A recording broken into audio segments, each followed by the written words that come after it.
In the name of the Father, and the Son, and the Holy Spirit, one God. Amen. There are moments in life when our hearts feel heavy, our spirits burdened, and our souls in need of divine mercy. In those moments, Psalm 50 becomes more than just words.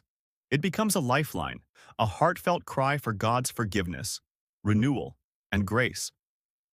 This powerful Psalm of David has touched the hearts of millions throughout generations, offering hope to the broken, strength to the weary, and restoration to the repentant. It reminds us that no matter how far we may have strayed, God's love and mercy are always within reach.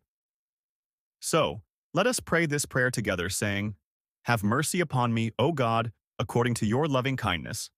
According to the multitude of your tender mercies, blot out my transgressions. Wash me thoroughly from my iniquity, and cleanse me from my sin. For I acknowledge my transgressions, and my sin is always before me. Against you only have I sinned, and done this evil in your sight, that you may find just when you speak, and blameless when you judge. Behold, I was brought forth in iniquity, and in sin my mother conceived me. Behold, you desire truth in the inward parts, and in the hidden part you will make me to know wisdom. Purge me with hyssop, and I shall be clean. Wash me, and I will be whiter than snow. Make me hear joy and gladness, that the bones you have broken may rejoice. Hide your face from my sins and blot out all my iniquities. Create in me a clean heart, O God, and renew a steadfast spirit within me. Do not cast me away from your presence, and do not take your Holy Spirit from me.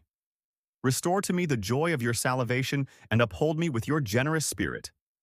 Then I will teach transgressors your ways, and sinners shall be converted to you. Deliver me from the guilt of bloodshed, O God, the God of my salvation, and my tongue shall sing aloud of your righteousness. O Lord, opens my lips, and my mouth shall show forth your praise. For you do not desire sacrifice, or else I would give it. You don't delight in burnt offering. The sacrifices of God are a broken spirit and a broken contrite heart. These, O God, you will not despise. Do good in your good pleasure to Zion. Build the walls of Jerusalem. Then you shall be pleased with the sacrifices of righteousness, with burnt offering and whole burnt offering. Then they shall offer bulls on your altar. Glory to the Father and the Son, and to the Holy Spirit, now and forever, and unto the ages of all ages. Amen. If this prayer resonates with you, don't forget to like, share, and comment. Amen. As the sign of faith. Let's encourage one another in faith. May God bless you. Amen.